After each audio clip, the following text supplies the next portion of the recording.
हिंदी साहित्य संपूर्ण घटना चक्र क्विक रिवीजन विद आरती शर्मा। दोस्तों, आपको मेरे चैनल पसंद आए तो इसे लाइक करें, शेयर करें, सब्सक्राइब करें। साथ ही साथ मेरे वीडियोस के अगले नोटिफिकेशंस को पाने के लिए बेल आइकन को प्रेस करें।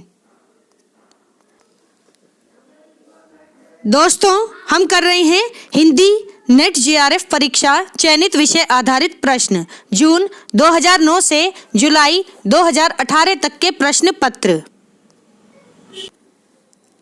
दोस्तों, आज हम करेंगे जनवरी 2017 का तृतीय प्रश्न पत्र।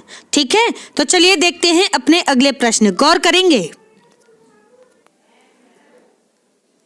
दोस्तों, हमारा प्रश्न है हुजवेरी के अनुसार फना का क्या अर्थ है? तो ध्यान दें, किसी वस्तु की अपूर्णता, किसी वस्तु की अपूर्णता हुजवेरी के अनुसार फना का अर्थ है। ठीक है, एक बार पूरी लाइन सुने, जरा ध्यान से सुने एक बार।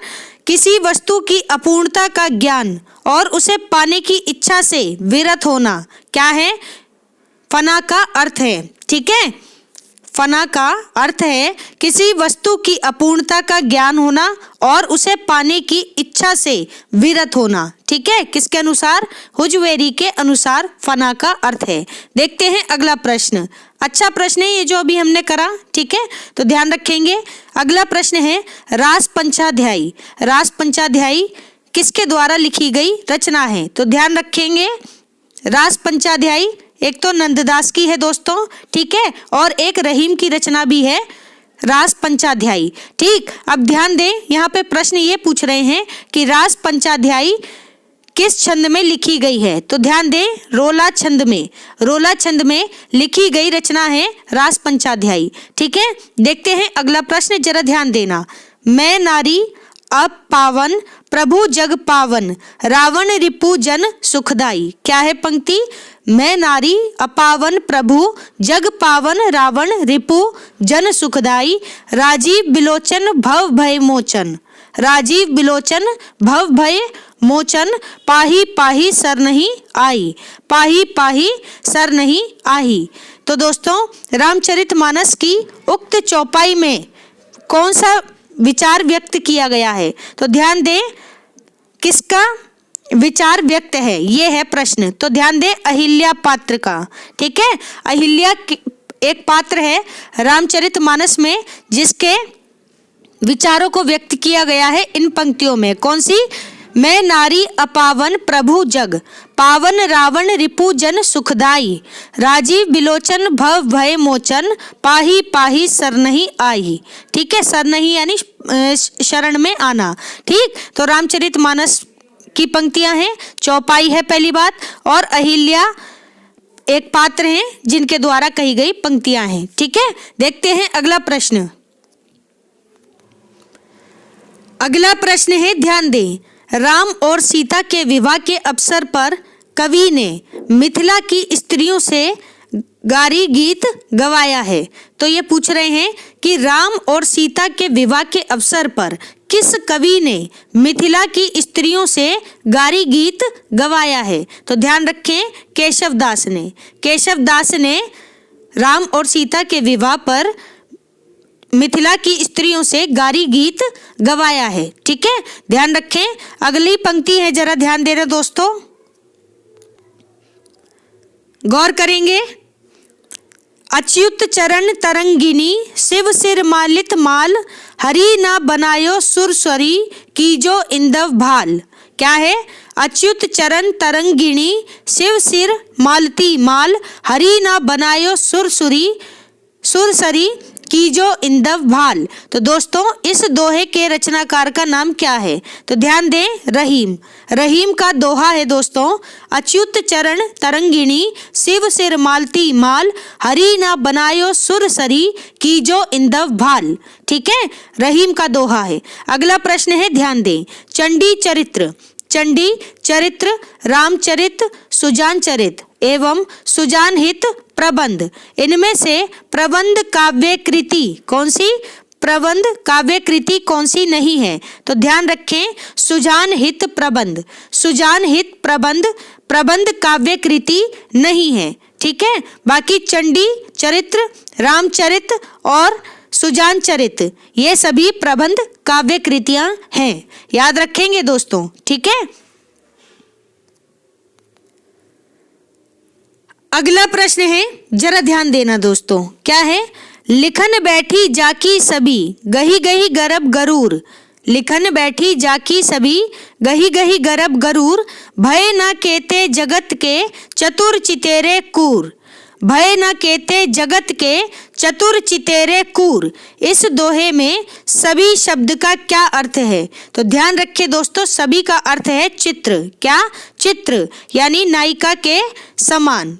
चित्र है नायिका के समान, ठीक है, जिसका अर्थ है। तो ध्यान रखेंगे, लिखन बैठी जाकी सभी, इसी सभी की बात हो रही है, ठीक है।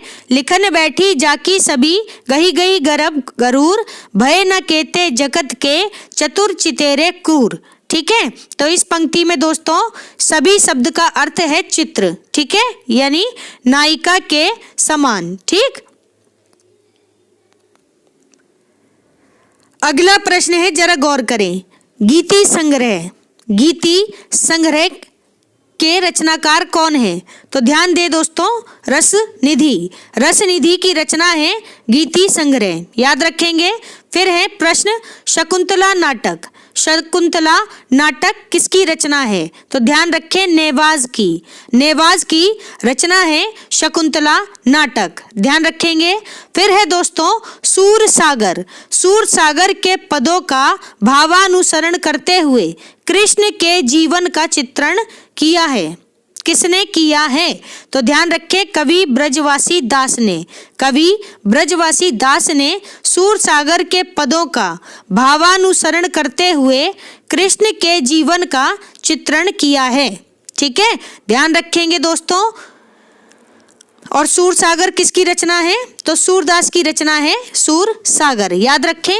अगला प्रश्न है, हिंडोला, हिंडोला, गंगा अवतरण, भ्रमरदूत एवं उद्धव शतक, इनमें से जगन्नाथ दास रत्नाकर जी की रचना कौन सी नहीं है? तो ध्यान रखें, भ्रमरदूत, भ्रमरदूत जगन्नाथ दास रत्नाकर जी की रचना नहीं है, ठीक है, याद रखेंगे।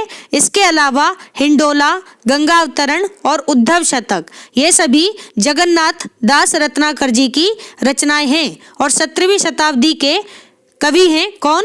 जगन्नाथ दास रचनाकर, कवि या काव्य शास्त्रीय आचार्य, कुछ भी समझे आप, ठीक है, दोनों ही बातें एक हैं। काव्य शास्त्रीय आचार्य कहना ज्यादा सही रहेगा इनके लिए, ठीक। इनकी एक पंक्ति भी है, ध्यान रखें, रमणीयार्थ प्रतिपादकः शब्दः काव्यम, क्या है? रमणीयार्थ प्रतिपादकः शब्दः काव्यम, किसकी पंक्ति है? जगन्नाथ दास रत्नाकर की, ठीक है, याद रखेंगे दोस्तों। देखते हैं अगला प्रश्न, गौर करेंगे दोस्तों, ध्यान दें जरा। कुछ कविताएं, कुछ और कविताएं आज अभी आंखों से एवं काल तुमसे होड़ है मेरी, काल तुमसे होड़ है मेरी। फिर इनमें से काव्य संग्रह, कौन सा काव्य संग्रह शमशेर बहादुर सिंह जी का नहीं है? तो ध्यान दे दोस्तों, आज अभी आंखों से, आज अभी आंखों से, यह काव्य संग्रह शमशेर बहादुर सिंह जी का नहीं है। इसके अलावा कुछ कविताएं, कुछ और कविताएं और काल तुझसे होड़ है मेरी, ये सभी कविताएं, ये सभी काव्य संग्रह किसके हैं? शमशेर बहादुर सिंह जी के, ठीक है, ध्यान रखेंगे दोस्तों। जबकि आज अभी आंखों से शमशेर बहादुर सिंह की रचना नहीं है, ठीक है दोस्तों। पंक्ति है, जरा ध्यान दें, क्या है? कहाँ हो ए हमारे प्राण प्यारे, कहाँ हो ए हमारे प्राण प्यारे, किधर तुम छोड़कर हमको पधारे, किधर तुम छोड़कर हमको पधारे। बुढ़ापे में यह दुख भी देखना था, बुढ़ापे में यह दुख भी देखना था, इसी को देखने को मैं बचा था, इसी को देखने को मैं बचा था। तो यह काव्य पंक्तियां किसकी हैं? ध्यान रखें, भारतेंदु हरिश्चंद्र जी की, भारतेंदु हरिश्चंद्र जी की काव्य पंक्तियां हैं। कहाँ हो ए हमारे प्राण प्यारे, किधर तुम छोड़कर हमको पधारे, बुढ़ापे में यह दुख भी देखना था, इसी को देखने को मैं बचा था। तो ध्यान रखेंगे दोस्तों। देखते हैं अगला प्रश्न, अगला प्रश्न है, जरा ध्यान दें, क्या है दोस्तों? फिर परियों के बच्चों से हम सुभग सीप के पंख पसार। फिर परियों के बच्चे से हम सुभग सीप के पंख पसार, समुद्र पैरते सुचि ज्योत्सना। क्या है? समुद्र पैरते सुचि ज्योत्सना में पकड़ इंद्र के कर सुकुमार। पकड़ इंद्र के कर सुकुमार। तो ये इन काव्य पंक्तियों के रचनाकार कौन है? तो ध्यान रखें, सुमित्रानंदन पंत। सुमित्रानंदन पंत जी की काव्य पंक्तियां हैं दोस्तों। फिर परियों के बच्चे से हम सुभग सीप के पंख पसार, समुद्र पैरते सुचि ज्योत्सना में पकड़ इंद्र के कर सुकुमार। ठीक है, तो इन काव्य पंक्तियों के रचनाकार हैं सुमित्रानंदन पंत। ध्यान रखेंगे दोस्तों। अगला प्रश्न है, जरा ध्यान देना दोस्तों। सबका निचोड़ लेकर तुम सुख से सूखे जीवन में, बरसों प्रभात हिमकन सा आंसू इस विश्व सदन में। क्या है पंक्ति? देखो कितनी खूबसूरत पंक्तियां हैं, जरा एक बार फिर से सुनेंगे। सबका निचोड़ लेकर तुम सुख से सूखे जीवन में, सुख से सूखे जीवन में, बरसों प्रभात हिमकन सा, बरसों प्रभात हिमकन सा आंसू इस विश्व सदन में, आंसू इस विश्व सदन में। तो दोस्तों उक्त काव्य पंक्तियों के रचयिता कौन हैं? तो ध्यान रखें, जयशंकर प्रसाद। जयशंकर प्रसाद जी की काव्य पंक्तियां हैं, ध्यान रखेंगे। देखते हैं अगला प्रश्न, गौर करेंगे। अगला प्रश्न है, ध्यान दें। यहाँ पर पंक्ति नहीं, यहाँ पर कुछ रचनाएं हैं, ध्यान दें। युगपथ, अतिमा, उत्तरा एवं गीत गुंज। क्या है? युगपथ, अतिमा, उत्तरा एवं गीत गुंज। इनमें से सुमित्रानंदन पंत जी की रचना कौन सी नहीं है? तो ध्यान रखें, गीत गुंज। गीत गुंज सुमित्रानंदन पंत जी की रचना नहीं है। इसके अलावा युगपथ, अतिमा और उत्तरा, ये तीनों की तीनों रचनाएं सुमित्रानंदन पंत जी की रचनाएं हैं। ठीक है, और छायावादी कवि हैं, और छायावाद के 4 स्तंभ में से एक स्तंभ है सुमित्रानंदन पंत जी। ठीक है, ध्यान दें अगले प्रश्न पर, गौर करना जरा।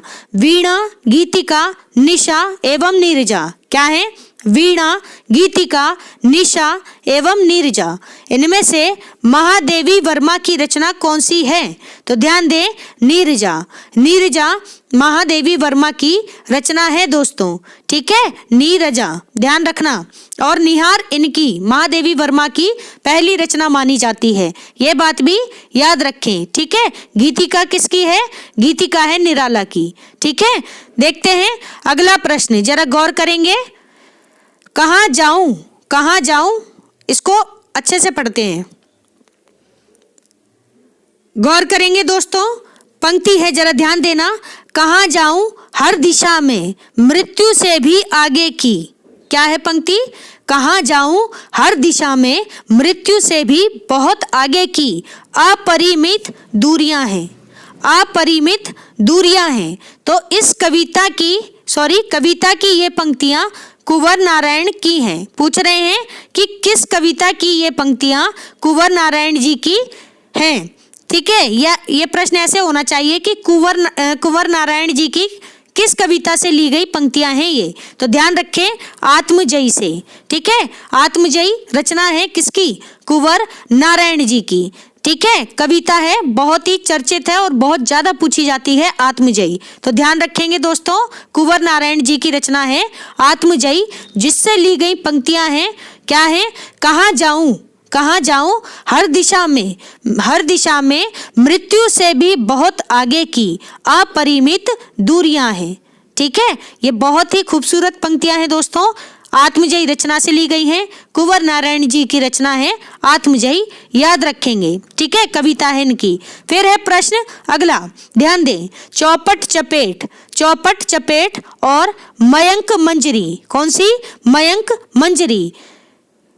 नाटकों के लेखक कौन हैं? तो ध्यान दें, किशोरीलाल गोस्वामी। किशोरीलाल गोस्वामी जी का नाटक है चौपट चपेट और मयंक मंजरी। चौपट चपेट और मयंक मंजरी। तो ध्यान रखेंगे दोस्तों, किशोरीलाल गोस्वामी जी के नाटक हैं। ठीक है, देखते हैं अगला प्रश्न, गौर करना जरा।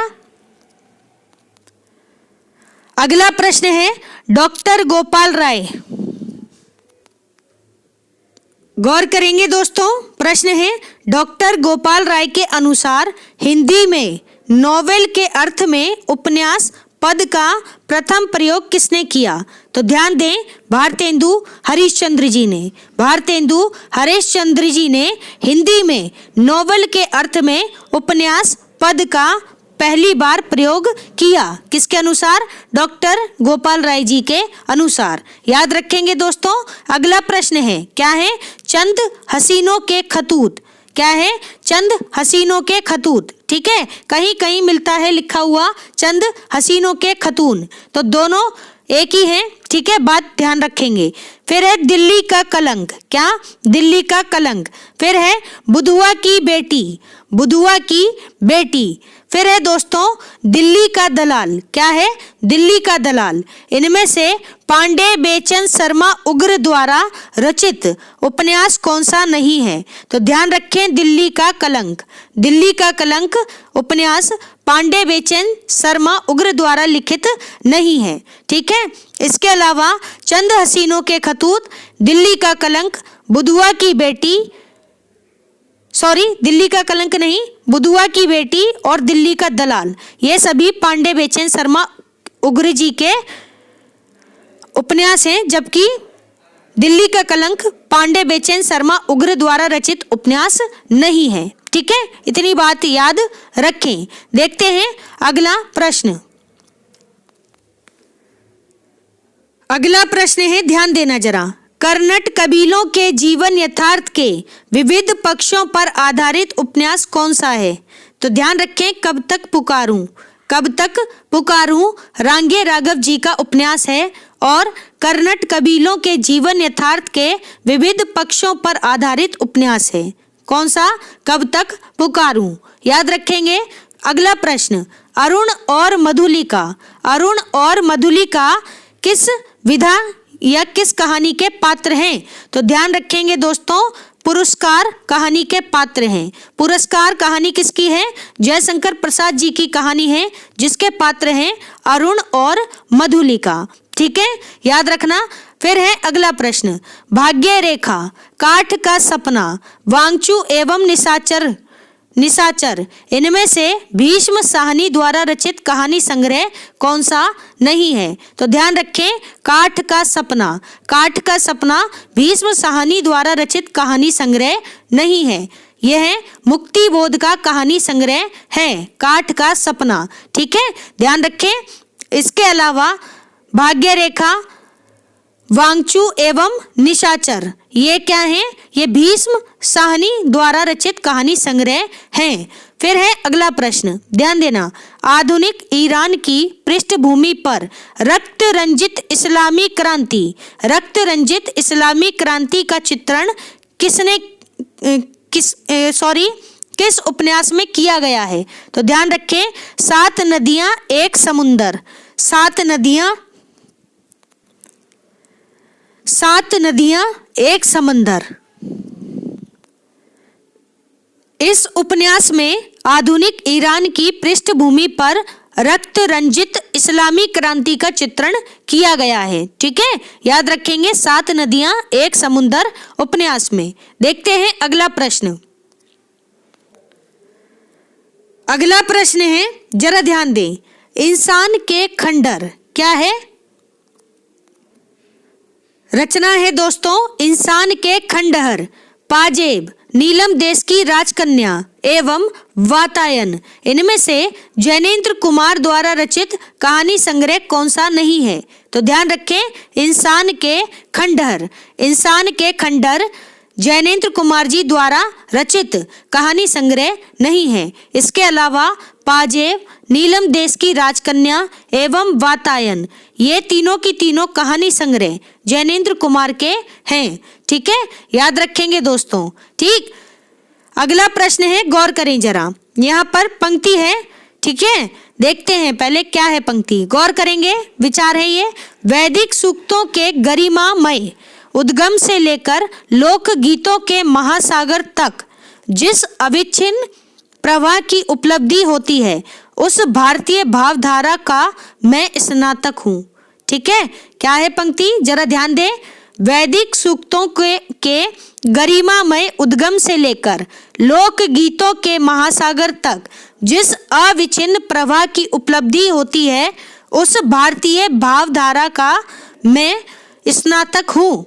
तो उपर्युक्त विचार विद्यानिवास मिश्र जी ने अपने किस निबंध संग्रह की भूमिका में लिखे हैं? तो ध्यान रखें, चितवन की छाह में। किसमें? चितवन की छाह निबंध संग्रह में विद्यानिवास मिश्र जी ने यह विचार लिखे हैं। क्या? वैदिक सूक्तों के गरिमामय उद्गम से लेकर लोक गीतों के महासागर तक जिस अविच्छिन्न प्रवाह की उपलब्धि होती है उस भारतीय भावधारा का मैं स्नातक हूँ। ठीक है, याद रखेंगे दोस्तों, विद्यानिवास मिश्र जी की पंक्तियां हैं, कौन से निबंध से ली गई हैं? चितवन की छाह। ध्यान रखेंगे, बहुत ही इंपॉर्टेंट है विद्यानिवास मिश्र जी, इनके सभी निबंधों को अच्छे से कर लें दोस्तों। अगला प्रश्न है, जरा ध्यान देना, क्या है? अज्ञे ने शेखर के संदर्भ में अपने निबंध में स्वीकार किया है कि ज्यां क्रिस्टोफ, क्या है? ज्यां क्रिस्टोफ के अनवरत आत्मशोध और आत्म साक्षात्कार का जो चित्र रोला ने प्रस्तुत किया है उससे कुछ अवश्य प्रेरणा मिली। तो दोस्तों ये ध्यान रखें, अज्ञे ने शेखर के संदर्भ में अपने निबंध आत्मनेपद में, किसमें? आत्मनेपद किसका निबंध है? अज्ञे का निबंध है, जिसमें ये स्वीकार किया है कि जया क्रिस्टोफ के अनवरत आत्मशोध और आत्म साक्षात्कार का जो चित्र रोला ने प्रस्तुत किया है उससे कुछ अवश्य प्रेरणा मिली है। ठीक है, तो ध्यान रखेंगे दोस्तों, आत्मनेपद निबंध से ली गई पंक्तियां हैं, शेखर के संदर्भ में हैं और अज्ञे द्वारा रचित हैं। ठीक है, ध्यान रखेंगे। गौर करेंगे दोस्तों, अगला प्रश्न है, यहाँ पर कुछ पंक्तियां हैं, जरा ध्यान देना। पंक्तियां हैं, आज इस पराजय की बेला में, देखना कितनी बढ़िया पंक्तियां हैं, जरा ध्यान से सुने। आज इस पराजय की बेला में सिद्ध हुआ झूठी थी सारी अनिवार्यता भविष्य की, झूठी थी सारी अनिवार्यता भविष्य की, केवल कर्म सत्य है, केवल कर्म सत्य है। मानव जो करता है इसी समय उसी में निहित है भविष्य, मानव जो करता है इसी समय उसी में निहित है भविष्य, युग युग तक का। तो दोस्तों बहुत ही खूबसूरत पंक्तियां हैं। ठीक है, एक बार फिर से सुनेंगे, ध्यान दे जरा। आज इस पराजय की बेला में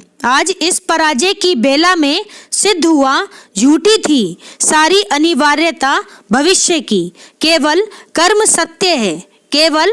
सत्य है, मानव जो करता है इसी समय उसी में निहित है भविष्य, मानव जो करता है इसी समय उसी में निहित है भविष्य, युग युग तक का। तो दोस्तों अंधा युग नाटक का उक्त संवाद किस अंक से उद्धृत है? ठीक है, तो देखते हैं उत्तर।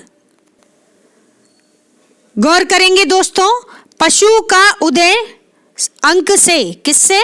पशु का उदय अंक से उद्धृत है अंधा युग नाटक का उक्त संवाद। ठीक है, और अंधा युग नाटक है किसका? तो ध्यान रखें, धर्मवीर भारती जी का नाटक है अंधा युग। ठीक है, कब आया? 1955 में आया हुआ नाटक है। ठीक है, और जिसके पात्र हैं अश्वत्थामा, युयुत्सु, ठीक है, ये सभी महाभारत के जो पात्र रहे हैं वही पात्र हैं। ठीक, तो महाभारत की पृष्ठभूमि पर आधारित है ये नाटक। ध्यान रखें, अंधा युग बहुत ही इंपॉर्टेंट नाटक है, अंधा युग। ठीक है, धर्मवीर भारती का नाटक है। ठीक, ध्यान रखेंगे। गौर करेंगे दोस्तों। अगला प्रश्न है, क्या है? समझदारी आने पर यौवन चला जाता है। क्या है पंक्ति? समझदारी आने पर यौवन चला जाता है, जब तक माला गूंथी जाती है।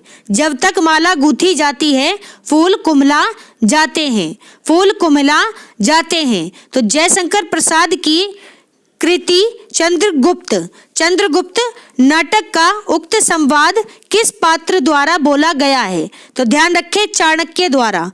तो चाणक्य ने कहा है दोस्तों। चंद्रगुप्त नाटक के पात्र हैं चाणक्य। चंद्रगुप्त नाटक है किसका? जयशंकर प्रसाद जी का। ठीक है, ध्यान रखेंगे।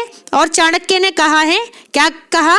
कि समझदारी आने पर यौवन चला जाता है, जब तक माला गूंथी जाती है फूल कुम्हला जाते हैं। ठीक है, याद रखेंगे, बहुत ही इंपॉर्टेंट कथन है। जयशंकर प्रसाद जी के नाटक चंद्रगुप्त के पात्र चाणक्य द्वारा कहा गया संवाद है। ठीक है, अगला प्रश्न है, गौर करें, क्या है? जरा ध्यान देंगे दोस्तों। काव्य शोभाया कर्तारो धर्मः गुणा। क्या है? काव्य शोभाया कर्तारो धर्मः गुणा। यह उक्ति किसके द्वारा कही गई है? तो ध्यान रखें, आचार्य वामन। आचार्य वामन जो कि रीति संप्रदाय के प्रवर्तक आचार्य भी हैं, इनके द्वारा कही गई पंक्ति है, काव्य शोभाया कर्तारो धर्मः गुणा। क्या है? काव्य शोभाया कर्तारो धर्मः गुणा। किसकी पंक्ति है?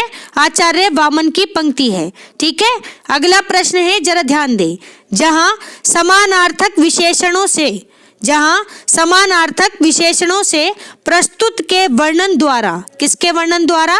प्रस्तुत के वर्णन द्वारा अप्रस्तुत का बोध कराया जाए, वहां कौन सा अलंकार होता है? तो ध्यान रखें, समासोक्ति अलंकार। समासोक्ति अलंकार होता है जहां समानार्थक विशेषणों से प्रस्तुत के वर्णन द्वारा, किसके द्वारा? प्रस्तुत के वर्णन द्वारा अप्रस्तुत का बोध कराया जाए। ठीक है, समासोक्ति अलंकार, ध्यान रखेंगे। अगला प्रश्न देखते हैं। अगला प्रश्न है, जरा ध्यान देना दोस्तों, क्या है? मैं साहित्य को मनुष्य की दृष्टि से देखने का पक्षपाती हूँ। यह उक्ति किसकी है? तो ध्यान रखें, आचार्य हजारी प्रसाद द्विवेदी जी की। आचार्य हजारी प्रसाद द्विवेदी जी की पंक्ति है दोस्तों, मैं साहित्य को मनुष्य की दृष्टि से देखने का पक्षपाती हूँ। ठीक है, बहुत बार रिपीट हुई है ये नेट के एग्जाम में पंक्ति, तो ध्यान रखेंगे दोस्तों। ठीक, आचार्य हजारी प्रसाद द्विवेदी जी की पंक्ति है। अगला प्रश्न है, अलंकार को काव्य की आत्मा मानकर रस का महत्व गौण कर दिया है, किसने? तो ध्यान रखें, आचार्य भामे ने। आचार्य भामे 6वीं शताब्दी के आचार्य हैं। ठीक है, 6वीं शताब्दी, समय याद रखें। ठीक, काव्य अलंकार इनकी पुस्तक है। अब यहाँ पर ध्यान दें, अलंकार को काव्य की आत्मा मानकर रस का महत्व गौण कर दिया है आचार्य भामे ने। ठीक है, याद रखेंगे दोस्तों। अगला प्रश्न है, जब वक्रोक्ति वक्ता की कंठ ध्वनि पर आश्रित होती है तब उसे क्या कहा जाता है? तो ध्यान रखें, काकू वक्रोक्ति। ध्यान रखें, का से कंठ, का से काकू, का से कंठ, का से काकू। ठीक है, याद रखेंगे। तो जब वक्रोक्ति वक्ता की कंठ ध्वनि पर, किस पर? कंठ ध्वनि पर आश्रित होती है तब उसे काकू वक्रोक्ति कहा जाता है। ठीक है, अगला प्रश्न है, ध्यान दें। काव्य अलंकार, काव्यादर्श, ध्वन्यालोक एवं साहित्य दर्पण, इनमें से आचार्य भामे का ग्रंथ कौन सा है? तो ध्यान रखें, काव्य अलंकार। काव्य अलंकार किसकी रचना है? आचार्य भामे की। आचार्य भामे का समय है 6वीं शताब्दी। और काव्यदर्श किसकी है? आचार्य दंडी की रचना है। आचार्य दंडी का समय है 7वीं शताब्दी। फिर है ध्वन्यालोक, आनंद वर्धन की रचना है ध्वन्यालोक। आनंद वर्धन का समय है 9वीं से 10वीं शताब्दी। ठीक है, और साहित्य दर्पण किसकी रचना है? आचार्य विश्वनाथ की। और आचार्य विश्वनाथ का समय है 14वीं शताब्दी। क्या है? 14वीं शताब्दी। याद रखेंगे दोस्तों, बहुत ही इंपॉर्टेंट प्रश्न है। ठीक है, तो ध्यान रखें, काव्य अलंकार किसकी रचना है? आचार्य भामे की। तो दोस्तों हमारा आज का ये वीडियो यहीं समाप्त होता है। Thanks for watching. अगर आपको मेरे वीडियोस पसंद आ रहे हैं तो इन्हें लाइक करें, शेयर करें, मेरे चैनल को सब्सक्राइब करें। साथ ही साथ मेरे वीडियोस के अगले नोटिफिकेशंस को पाने के लिए बेल आइकन को प्रेस करें। धन्यवाद दोस्तों।